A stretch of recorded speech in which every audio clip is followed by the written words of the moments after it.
How do the rankings on New York Times differ from Amazon, for example? So the New York Times, most people don't know this, but the New York Times bestseller list is not actually a bestseller list. It is the best-selling books that the New York Times thinks you should read. And so they curate that list. And if they think a book doesn't, meet whatever their criteria is for a good book, or has ideas that they disagree with, they won't put it on the list, even if it's selling enough copies to make the list.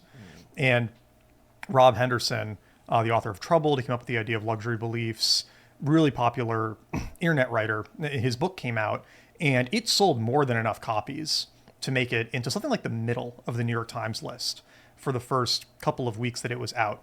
And they never featured it, most likely because it was very critical of the liberal elite coastal kind of establishment that New York Times kind of caters to.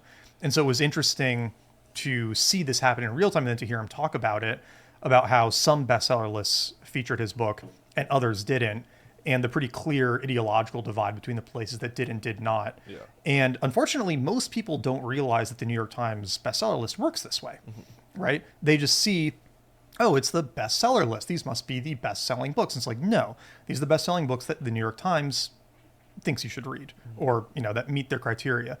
Ryan Holiday is another example of this, and he's talked about this where he got blacklisted from the New York Times list for a number of years because of the prank he pulled on them for Trust Me, I'm Lying.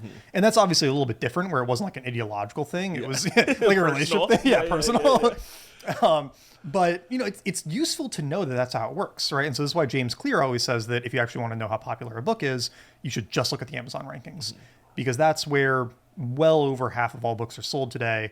How something is ranking on Amazon is the number one source of truth for how popular that book is. Now, granted, there's a recency bias there because the rankings are updated every 8 hours, and it's mostly based on how many books you've sold in the last few days.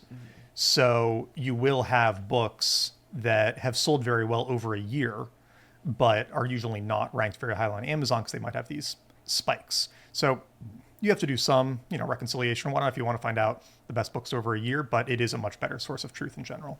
That's really similar to how the iTunes and Spotify algorithms work as well. It's like net new subscribers or net new listeners. It's basically ratio of new to old listeners over the last calendar week. Okay. And so if you can ratio it really, really high, you can jump up really fast in the charts, but it doesn't actually mean how many people are listening at all. It's more about that ratio. Got it. Because you can have somebody who has 14 million downloads be below or near somebody who's 5,000. Interesting. It's pretty crazy. Yeah, I find that side of all these businesses very interesting. How do you game the rankings, game the charts? And that was one thing that was frustrating going through a traditional publisher, was the total lack of visibility I had into how the book was selling, when it was selling, where it was selling. You really don't get almost any information on that. You get a report a week later of how many copies you sold the previous week, broken down by format. But it doesn't even tell you if you sold more of those on Amazon or Barnes and Noble, or which bookstores are selling. It's very abstracted, and it makes it basically impossible to do a lot of marketing things that you would otherwise do. One, because you're losing a lot of the data on how things are selling, and two, because this is another thing that I hadn't thought about until I had the book deal. You are not incentivized financially to push a lot of sales to your book until it's earned out. Yeah. Because you've already been paid for the first, I have to sell something like 60 or 70,000 copies of Crypto Confidential before I get another check. Yeah. And so until that number is hit, if I spend any money on marketing, I make zero back from that. You could argue well, you already got paid for it right now. But okay, if the publisher's not spending money on marketing, I'm not going to spend money on marketing. Sure. You end up in this really weird incentive structure that ultimately I just didn't like. It's it didn't make me feel like I was as in control of my destiny and my work as I wanted, especially having been kind of a internet entrepreneur for the last 10 years. It just made it very hard to justify going back. Yeah. Yeah, it feels like one of those things that's get accepted into Harvard, but, drop out. Yeah.